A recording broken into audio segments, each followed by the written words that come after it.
Do you think we have it all backwards? Do you think we should like start? I'm just like, as we're sitting here and I'm thinking about the impact of things and how big a deal music is. And we always start with the visuals and you know, dialogue and things like that, right? But I've had so many wins when I did not even start with, was forced back into the music as a solution. I guess my concept is just shit footage and killer music. Crushes great footage and bad music. Should we cue music? Let's cue music. If origami's your thing, you're shit out of luck. But if you want to power your business with creativity, you won't be a schmuck. You want to paint like Van Gogh, you're shit out of luck. Want to learn how to sing, you're shit out of luck. But if you want brilliant business ideas, we'll get you unstuck. Get inside the woodshed. Get inside the woodshed. Welcome to the woodshed. Hey, it's Alex. Welcome to another episode of the Woodshed. We are in beautiful Boulder, Colorado. And my guests, you already know their work because you just listened to it. It's I was wondering who did that. couple of the partners. We got a couple of the partners from Beacon Street Studios. Yeah, you're here. Live in color, thank you. People love that theme song, by the way. Yeah, it's pretty ridiculous. So with me today, Andrew Feltenstein, a partner, John Nau, a partner as well. Known these guys for a long time. Yes, been through a lot of shit with these guys. A lot. And also on the show we've got Quinn Katherman, and Quinn has known and gone through hell with these gentlemen. They've seen my tears. Everyone's got to cut their. Have you guys? I'm just curious because you've seen Quinn cry. Yes. Have you ever seen me cry? Privately. Anytime. Maybe I'm just curious because maybe heard a soft whimper over the phone. There's been long pauses of silence, so maybe they've imagined you crying. Maybe they've wanted me to cry. Yeah. We try to make. Have you tried to make me cry? We try to make. Yes. So we're obviously gonna be talking about music and advertising and for me, honestly, it is still a mystery. Like, the combination of what works and finding the thing that works.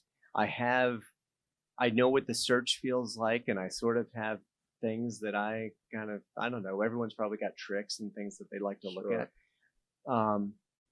But I want to hear what you guys think of this, but there's times where you've got your images, you've gone through and you're starting to apply music, and the music doesn't make it any worse. And you're like, okay, because there's a point where that's the bottom. That's where you're trying to get to. But sometimes you're like, oh, that's making it worse, and that's making it worse, and then you're like, okay, it's not making it worse. And then occasionally, and I'd like to say every time by the end, but occasionally you put something on there, and it's 400 times better. Like it's incredible. Like the combination multiplies in a way that I still don't understand. And every image means something different than I thought it meant, and everything's more powerful than I thought it was. How you experience that? I want to start with you. It blows my mind on certain levels, because I'm going to jump around a little bit. But it is sometimes we're an afterthought for a lot of people. Like, oh, we need music. Yeah. And then we get the cut, and it's basically a music video. You know, they're like, what are you guys thinking? There's like, how'd you do it last? Yeah. Well, no, it's just in the sense of, because we can make or break something. I really feel like the power of music can really, like you said, just not elevate it, but someone can go out and spend $1 million on a commercial, and then all of a sudden just throw some poorly written or poorly produced piece of music on there, and it takes it way down. Or even stock, like just or stock. It's just, but the subtlety, our subtleties are power. You know, even if we are on top of the underneath the dialogue, the sound design, but you still feel it. You don't have to hear it; you can feel it. So that, in my opinion, often gets people should think about it earlier. You can. Well, yeah, and I feel like we fall into this trap, right? Where it's like our minds are so wrapped around like, okay, the cut. What's the perfect cut? Where's the perfect beat to cut on? You know, what's the story that we're telling? And then the editor like throws some music on it, and then we listen to it 400 million times, and then all of a sudden it's like that's ingrained. It's part of my existence now. It's like ingrained in me. And so then it's like, okay, wait, but that's not good. And I haven't even gotten to making that good yet. And then that's when I call you and I'm like, make it good. That's our challenge too, because you guys are used to hearing demo something. love. Yeah. It's difficult. I hate temp tracks. I do. But sometimes an editor does an amazing job, just to give the editor credit. Yeah, sometimes then there's certain editors where you could almost count on them. Like they're going to put a track on this that we're going to try to like simulate because it's going to be so spot on. Yeah, and then there's others where it's just like I said, it's not making it bad. It's not making it worse. We make a point to always make it throw odd to come at it from a right angle always, because if we just kind of go down what you guys are used to, I don't know. I think it pigeonholes us, you know. Completely. So almost like Andrew said it, like take the temp away, look at it from this view. Mm-hmm. Here's a completely changes your images. What is that? Because like how do you? I'm just super curious because for me, I've always said the best music is always the opposite of what you think it's going to be. But I can't. But there's no musical compass. Right, but maybe for you guys there is a musical compass. Sometimes. Sorry, I mean, sometimes it's just pure experimentation too. Yeah. Or sometimes you hear something in another arena and you know something that just catches my ear. Let's say, what does this look like against that? And every now and then you get lucky, you know. But like, there's a color wheel. Like if I said, well, I think it should be the opposite of yellow. It's like, well, that's purple. Right. You know. Yeah. And you can, but with music, that search. I really want something out of the show. I want to personally. I would like to figure out how I can more quickly do that search for the thing that is the other angle, because you hit it so fast. I thought it would take us half of the show to get there, but like, how do you? You have to watch it without music. Okay. As something being prescribed to you by the editor's track, and most of a lot of people will just go to like their default on there. What do they listen to? As opposed to what does the picture need. Mm-hmm. So when you watch it without music, you know, which is something we like to do, you know, then all of a sudden that void starts getting filled with, like as John said, oh, this thing I heard on public radio, whatever it is, wherever the idea comes from, you can start having the fresh angle on that picture. Do you have a trick? So for me, I always think about it more from a comedy standpoint, right? Because I think when you're doing music for comedy, it's so much different than when you're doing music for something that's like a little bit more emotional or dramatic or serious or even educational. And so like when you're thinking about it from a comedy standpoint, I like to think more about music as how does it play a role in the joke that I'm telling? You know what I mean? And these guys have always like hit the nail on the head for me with it. It's like the hate like it helps stuff. with the timing. Yeah, like the hate like stuff. You know, like you guys did that?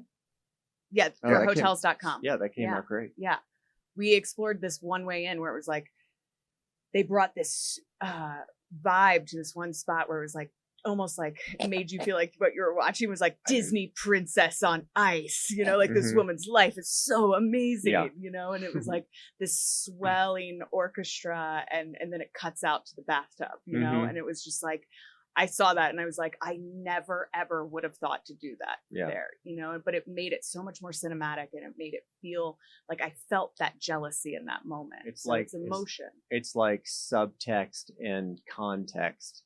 Almost like the set, like the music in that case is does the same role that a set might if you had like pulled the set away and revealed, oh no, this isn't where she is. She's actually in the bathroom. And I think it's another thing too to think about it as like there's a huge difference between using music as a soundtrack versus using music to punctuate certain beats and push your story along. Scoring, and I think that like I see so many creatives like go for the soundtrack move, and it's just like that's cool, and sometimes that works great, but like that wasn't our situation on that campaign. You know, you had to have the story being told. That goes back to my point of someone just defaulting to something they like as opposed to what the picture really needs. Yeah. And a good trick on comedy, it's not even a trick, it's something we've done forever, is especially in the big films, like say working with like on a Will Ferrell film, which we've been lucky enough to do.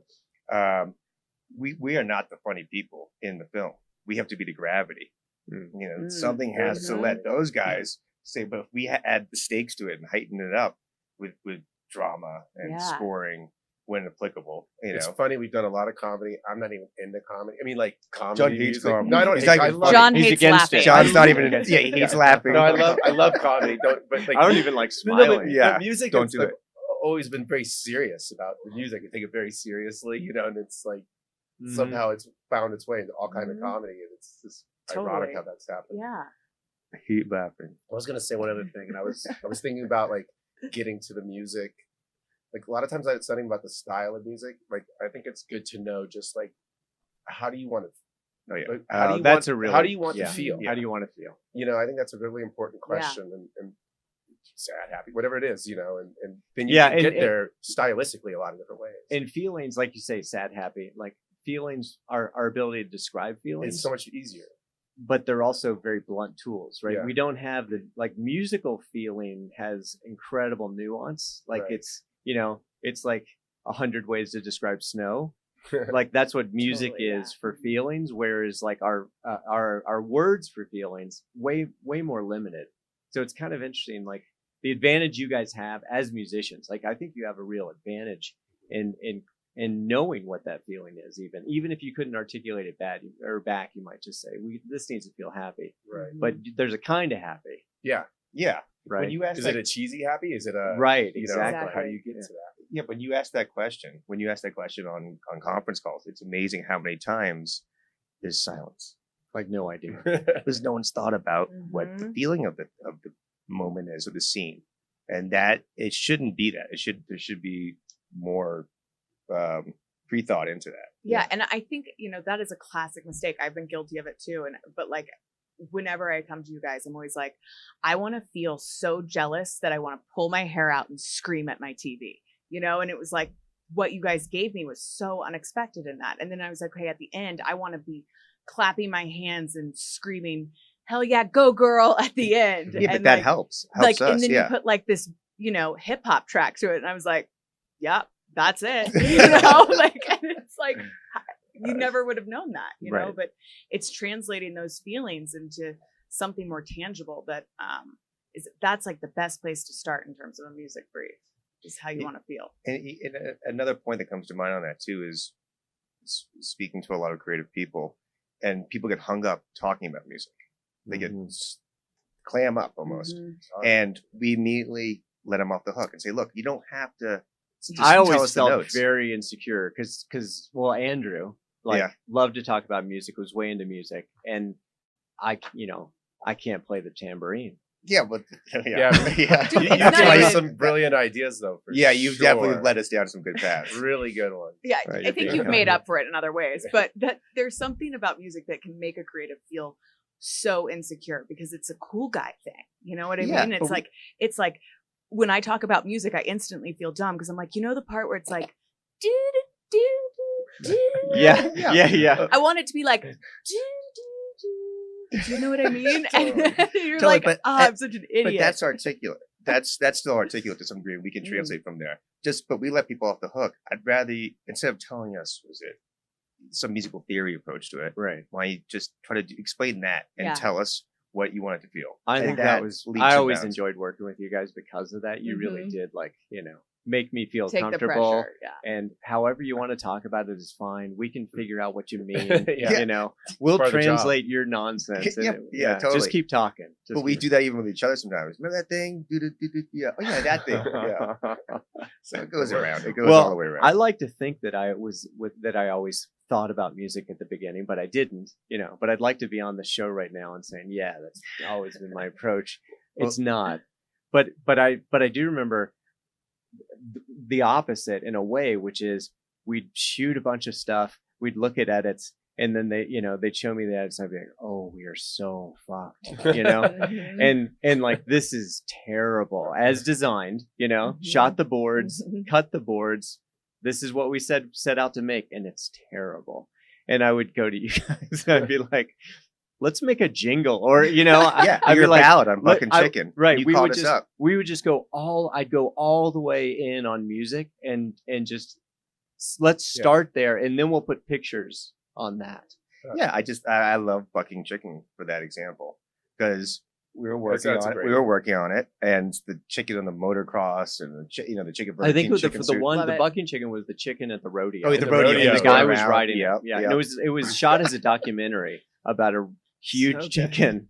Well, not so good when he saw it.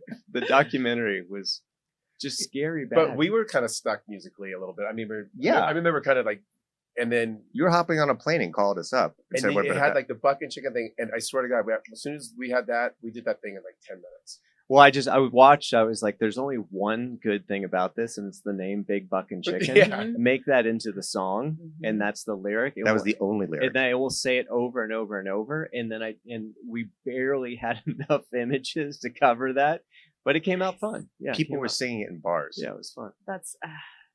I mean, flash but forward. you rescued us. Yeah. So. Actually, the gentleman who sang, the lead singer on it. Yeah. He was using that as kind of his smooth guy at a bar. I sang bucket chicken. Right. Right? Absolutely. Back in the day of answering machines, it was probably his message. Yeah. Oh, but But you definitely, I mean, I've done the same trick.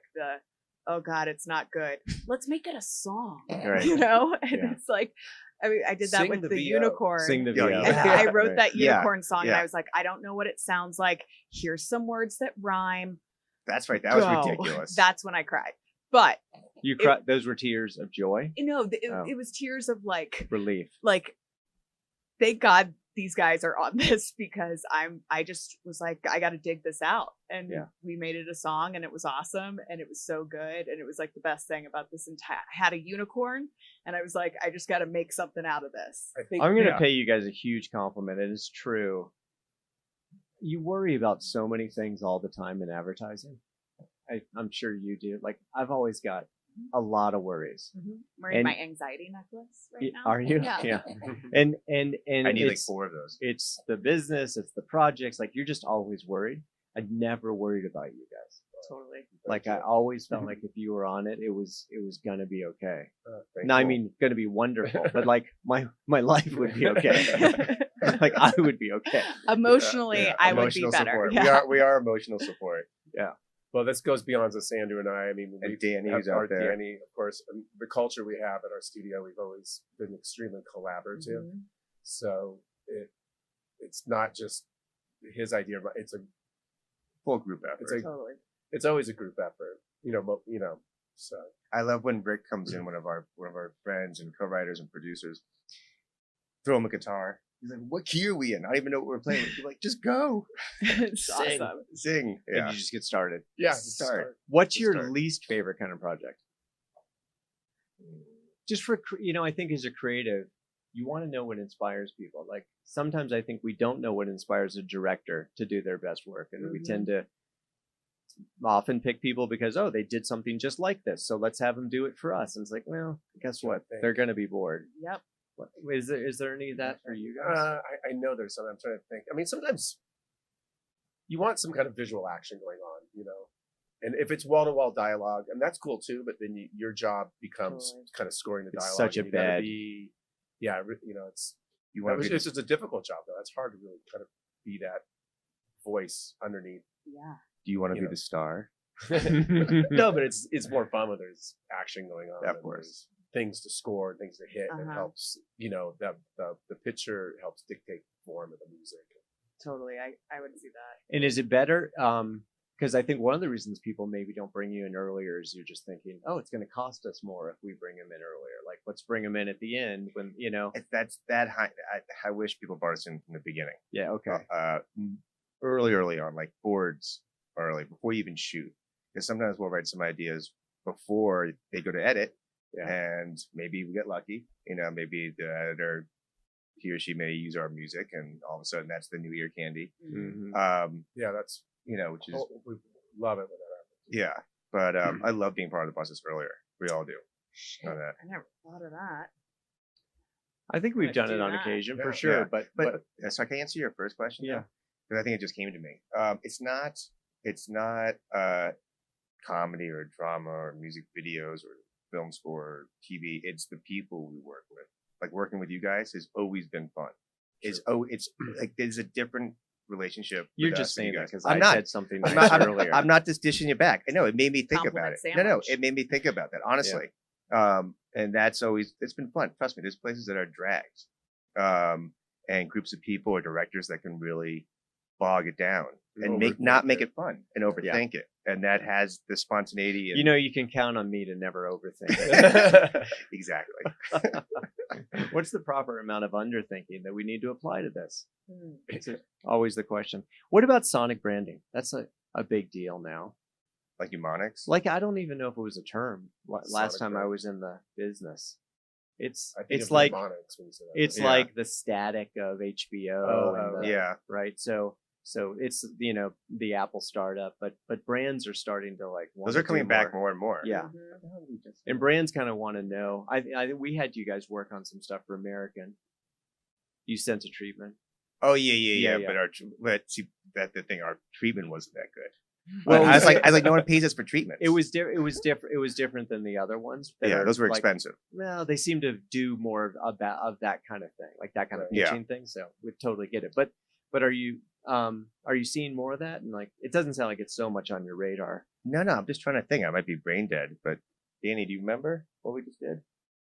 No, I can't. I don't think we. I think it's hard to get right. I think a hard. ton of brands are doing it, but what they're doing in the end winds up being extremely generic, and it's sort of like sonic unbranding to really do the ones that like you can hear the sound and you're like, oh, that's HBO or that's Apple. Like that's a pretty high order. No, eBay, we just worked on something. But they were more musical. They weren't like, this sounds more like sound design. Well, it's a little bit of sound design, but I think it's also like it can be like a couple notes, it can be like a little, it's the stamp. And like Nationwide is sort of one. Exactly. I think the best example is the HBO one. Like that's it's a good example. Yeah, it's a really good. That's the static in a bong. Too, Yeah. It's on low note. But I have clients asking for it all the time. Like they're like, now what about a steam? It's become brand? It's definitely it's trendy. It's trendy and trending right now. Totally. Right. So you guys, think about it. Work on that deck. It's we'll help. Touché. Yeah. It's amazing though how many times from different places or agencies or we get a very similar brief, and we're like, where the hell are they all reading the same brief? Yes, like the monks are in. Monk music is huge. I don't know. I'm just saying like something. It's like it's an obscure reference. It'll be a wave of them. Wave of them. It's interesting. And you're always like, are they all reading this? Where's this coming from? In the digest? Which movie did everybody, or what documentary did every creative see? I think that's where it comes. That's after the Oscars. Yeah. It's always like, whatever just won. Next day guaranteed red phone. Hello, Birdman. Beacon Street. Yep. Birdman. I don't know. On it, solo drums. Totally. There is that. Which is cool. It doesn't really work with the spot. Doesn't matter. It doesn't matter. What's the emotion you're looking for? Drums. Drums. Yeah. Just snare. Like, is snare. Like I don't think these guys are getting it. They keep on asking me questions, and all I want is drums. Can't you guys just play the drums? Who's the worst agency that you work with? Oh. I'm kidding. I'm not touching keeping that. Keeping it positive. Is it us? No. He said it wasn't us. We've had some interesting moments of feedback, which is always interesting. Translating, when someone gets very frustrated, right? Or just find the funny, right? It's on you. It's on you. It's like, oh man. This is making me feel so much better because there are times where I get on the phone with you guys and I'm frustrated. I'm like, okay, just fast forward to this part, and where it goes, bump, bump, bump.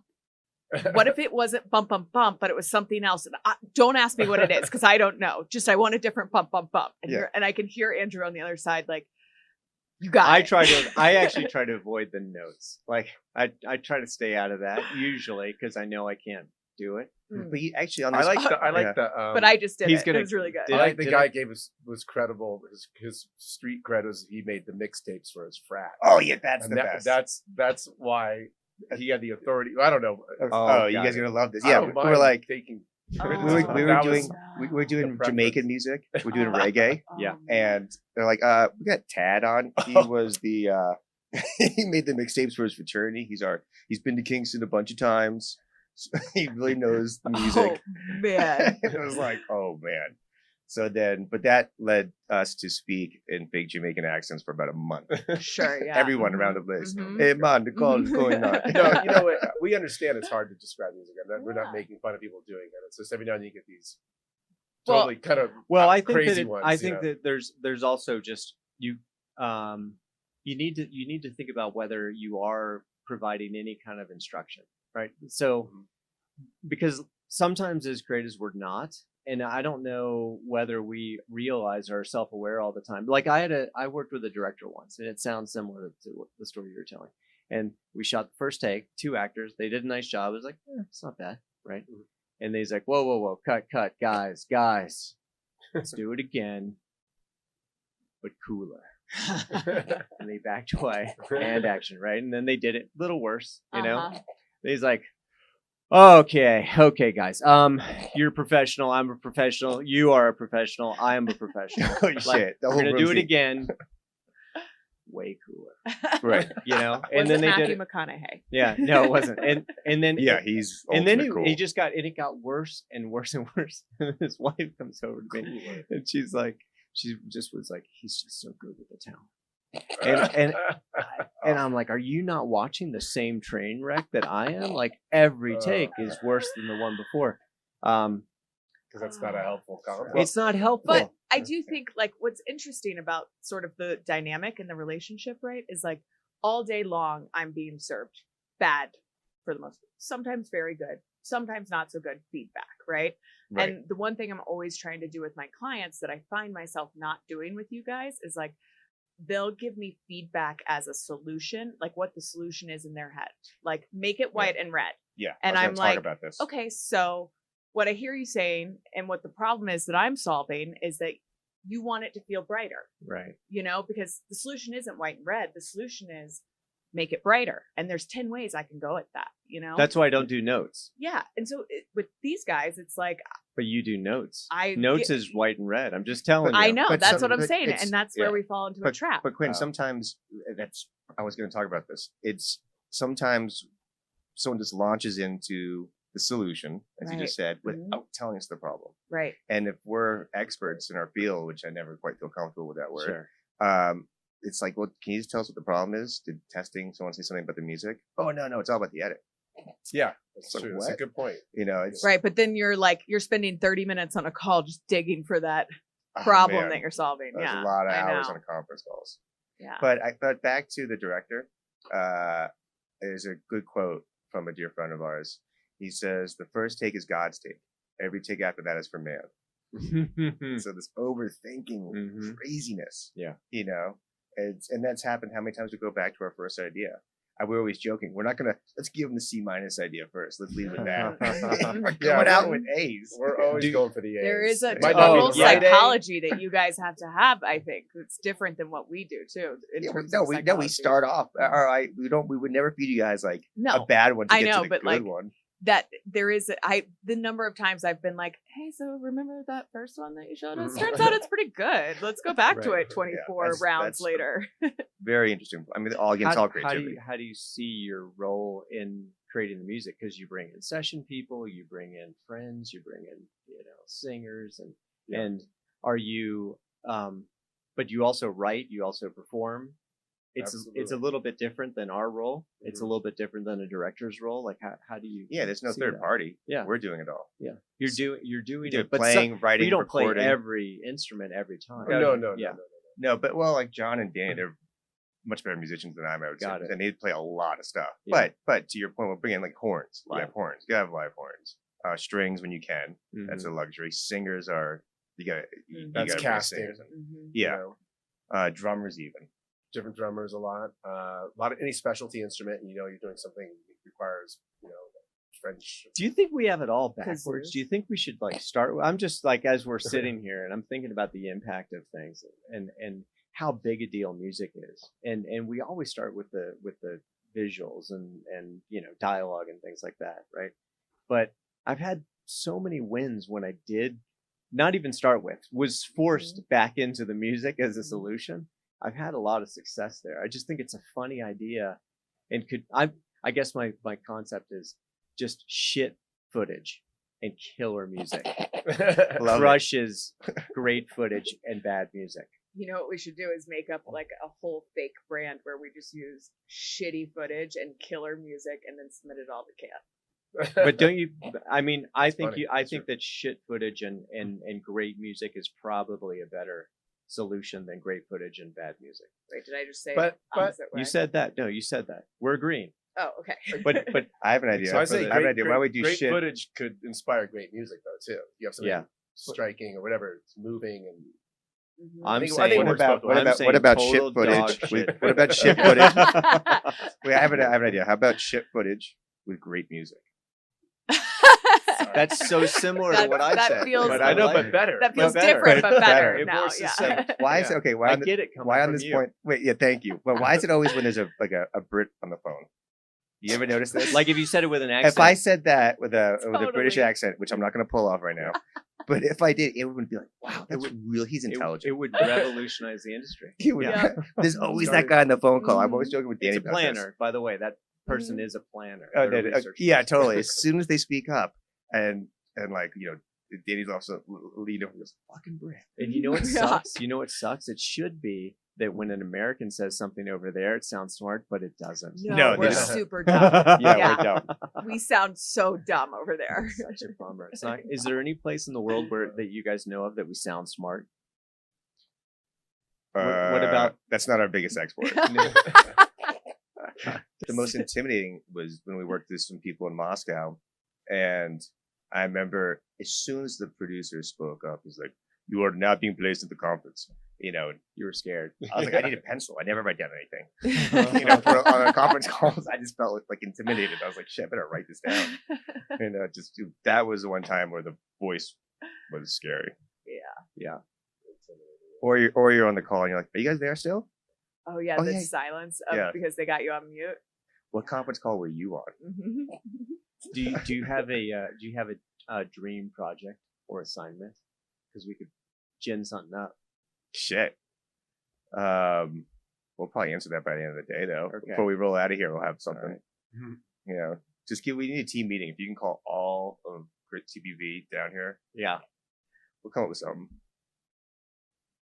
What about?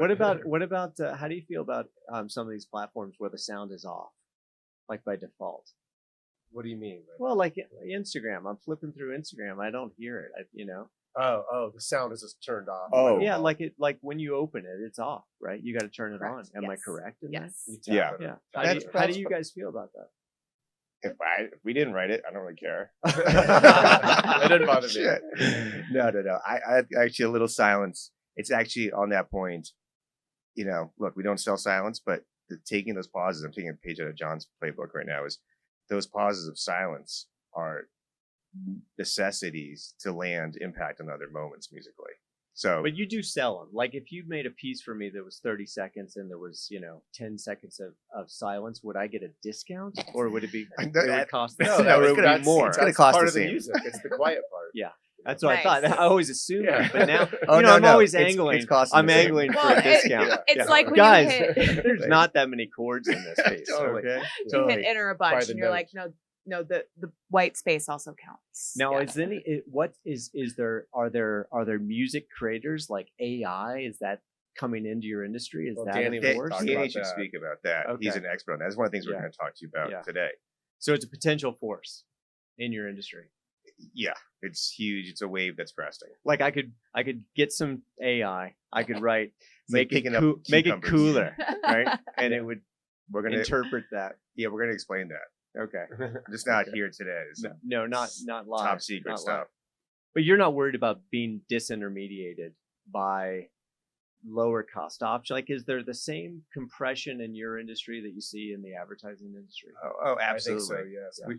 We were discussing that on the way over, but it's just as opposed to being scared by it, we're embracing it. Got to. And we're going to be a leader in it. Yeah.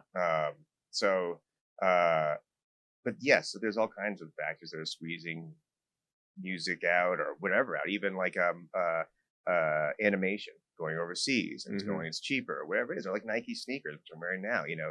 everything gets compressed. Yeah. But I think it's how we're you want to participate in it. Oh yeah. And you got to lead. Needs us. Like people try to hold on to their business model like it's the only possible one. You kind of have to leap forward. It blows my mind. We were just talking about that. Yeah, how antiquated that when people hold on to that, Alex. It's like it's like that's you sailed. The ship is way gone. It's done. You don't even know it. A lot of people don't even know it's already gone. You're on an island by yourself. The ship is gone. So that's one of the things we've been embracing. I think that's awesome. Learning about it.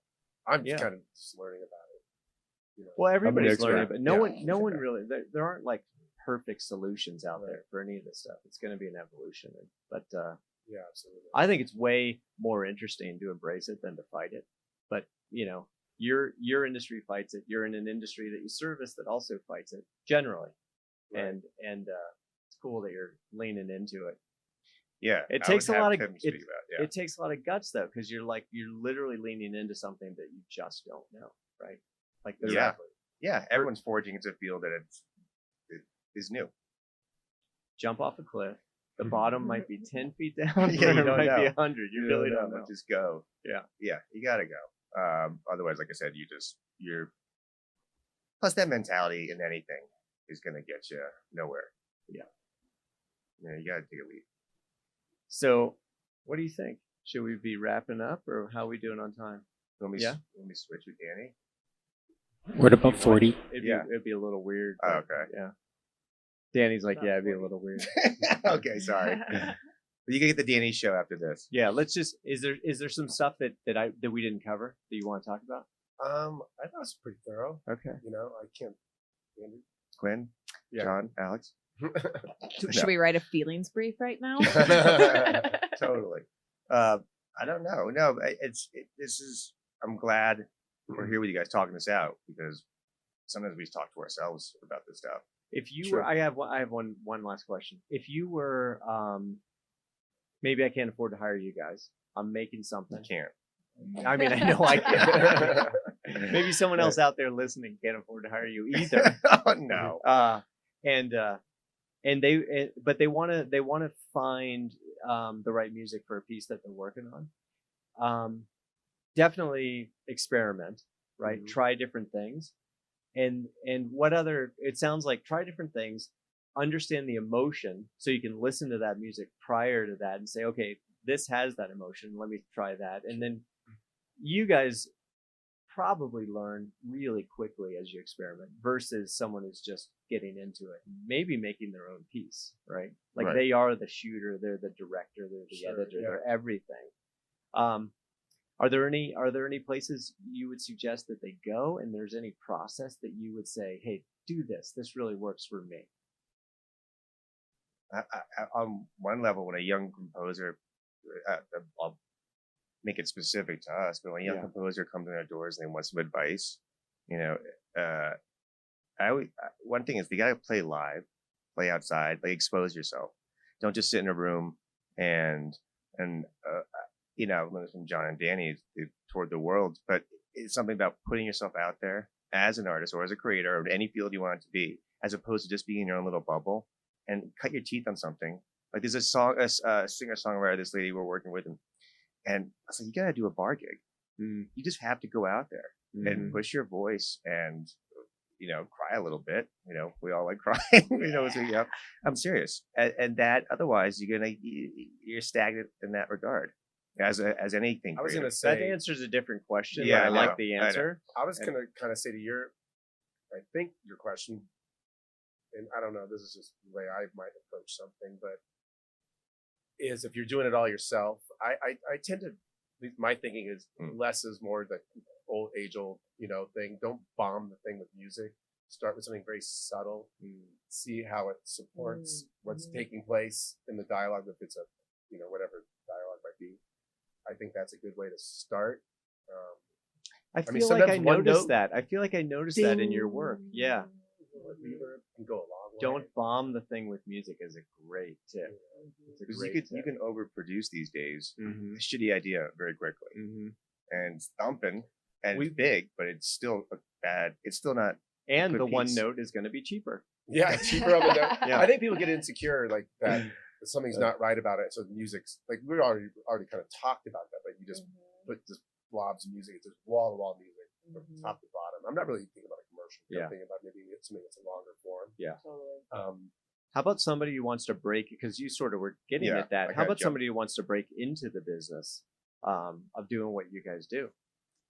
I wouldn't do it. Don't do it. Just stay away. Stay away. Be the doctor. I don't really know how you break into this business. I just don't. We stumbled into it. We got lucky when we met you guys years ago. Really? It was a good culture mix of people that got along. So you weren't already like huge successes when we met? I had no idea. Yeah, no, we have a private plane, but yeah. But can I leap back to one thing about being expensive for a second? All joking aside, there's so many times we've done so many favors for so many people for free, and like, look, if it works, it works. I mean, I don't think we've ever said, sorry, you can't afford us. You know, not to you guys. I'm just saying to people in general. We really do try to help someone out. Yeah, as much as we can. And look, if it's affecting someone else that's engaged us, we keep the time commitment. That's one thing. But as far as our heart and our putting our creative soul into it, it doesn't matter if you got $1 or $100. If you're out there and you buy music and you've never worked with Beacon Street, you owe it to yourself to try it. Yeah. On that note, I have a screenplay that nobody's bought, but can you pre-score it? I would like a pre-score. Yeah. No, you really you will have a great time working with these guys. Because I think that you guys are awesome. And in this business, it's all about like, yes, you want to hire the most talented, most amazing, hippest people out there, but it's also like you want to like the people. Life is too short, and our lives are significantly shorter because we work in advertising, maybe. But like work with people that you love, and like these guys make everything you work with better because totally. Yeah. We have fun. So we're also talented. Yeah. Okay. But really, sure. like, and you guys are dumb enough to not give up. Yeah, I know. That's our tenacity is insane. But sometimes people are not very nice, and they're not fun to work with. Yeah, they're not. But they might have a reputation for being talented. But I've found, for the most part, the most talented people are really cool and really fun to work with. They're not. You don't have to put up with prima donnas. Like, it's not. I'm so glad you didn't say nice. What, nice? Yeah. Oh, nice is like a sticker. You could appear nice, but are you good? Yeah. Are you a good nice person? He's a nice guy. I often think the same thing. Like the better someone is, or whatever you talented, the more humble they seem to be. Yeah. That's true. It's kind of mind-boggling because you'll meet somebody and you're like, oh, terrified because they're amazing, and then you're like, oh, they're really just nice. Really cool. Totally. They're just real, right? They're real, and they're not acting, and they're not being mean, and they're not standing on pretense. They're just very casual. #humble. Yeah. I've never understood condescension, creative condescension. But it does happen, and so just relationships, man, like that is the best thing about the business is when you can find those relationships, like you said, because the relationship, and then the shorthand. Right. That's the word I was just. The shorthand. Trust. Like when you've done it together 20 times, your ability to get there is dramatically different than when you're starting from scratch with new people. I don't think people appreciate the value of relationships in this business as much as they ought to. I think the value of a close working relationship is you let your guard down and you're not afraid to suck at something. You know what I mean? Yeah, totally. Like, you're often maybe put your guard up because you don't want to look bad. So every idea is going to be great, and being defensive is the greatest barrier to actually getting to a good place. Yeah, so you kind of let it down. You're going to get there, because you have the trust. You guys suffer from a thing that our industry suffers from, which is you come last, right? So always and not always, because we're going to make you first soon. Mm-hmm. Yeah. Nice. But in a lot of agencies, you don't sell that much stuff. You wind up selling a campaign, right? And as a creative, you want to play it fast and loose, but you're terrified because, man, this might be my only at bat. which we never had. We had so many at bats. There was so much stuff that it was like you really could play loose. Yeah. But if you're playing tight, then you hire the director that's already done it before. You hire the music house that wrote a thing that's or did the track for Birdman. Right. And but it's amazing because it's even some people that we have worked with and have relationships with, we still get the phone call where it's so sorry. We blew through 3 houses, whatever it is. You guys, we're batting cleanup. Yeah. I mean, we bat cleanup. We're leadoff hitters. We're not second, third, or later on the rotation. We're lead hitters. Yeah. People use us as cleanup a lot, which is cool. We get it. And I'm like, all right, you they went through their demons and they tried so and so's buddy and Tad, who was the mixtapes. Well, they tried Tad. They tried the Birdman. They tried like all the sort of like coolest thing of the hour, and then when they got burnt, like, let's go back to these guys because they don't fail us, which is cool. But yeah, it does hurt sometimes because you're like, man, that was a juicy thing, and like now you barely have any money left. Yeah, totally. You got 10 rooms at Shutters going. What? Yeah, right, exactly. It's like what? Well, I want to thank you guys for coming on. Beacon Street Studios is in Venice, California. They're also available online, I imagine. At what's your www.beaconstreetstudios.com. All right, and we can email you through there too. Yes. Anybody? Here's John's personal email. Let's do it. At home. These guys are the best. They've worked with us for years. They work with Nike, Gatorade, Apple, Samsung, Amazon, Burger King, Coke, Verizon, Google. They've even won a Clio award, apparently, probably several hundred. We have a funny story for that. You do? Just real quick. Yeah, do it. Because we always joke about that. Years ago, we're like, we want to have like the 37th annual Beacon Street Awards. Was it we just start the first one? Right. And that's where the money is. Yeah. Yeah. But I remember one time, two-part story. I remember one time we won something with you guys, and it was like the Golden Lion thing. And so we're like, oh, we should get that for like our bathroom or something. And it was like $5,000. We're like, nah, fuck it. Crazy. We were like, I didn't know you had to pay for it. I was like, we won it. The first one I ever won, I guess they gave you one trophy, but then the writer wanted a trophy, and I was like, how much is a trophy? And back then it was over $1,000. I was like, no way. I actually did it. I bought him. I regret it. You could have just printed in color a gold lion and been like, well, now we can 3D print them. Yeah. So yeah, perfect. Just scan them, 3D print them, spray paint, boom, done. Yeah. Well, thanks for coming on the show, guys. This has been awesome. Thank you. Yeah. Quinn, thank you as well. Hey, listen, it was a lot of pressure on me, but I'm glad I made it through. You did great. You did great. Thanks for listening, and we will catch you next time in the Woodshed. How fucking pro was that? That was super good. Fucking pro. Can you just do it? Can you do it one more time though? Please try it one more time. In a British accent. Yeah, British accent. I could try. I don't have a good. Yeah, just a little cooler. Cooler. Can you do it cooler? Do it cooler. So we're out of time. Should we cue the music? Yes, let's cue the music.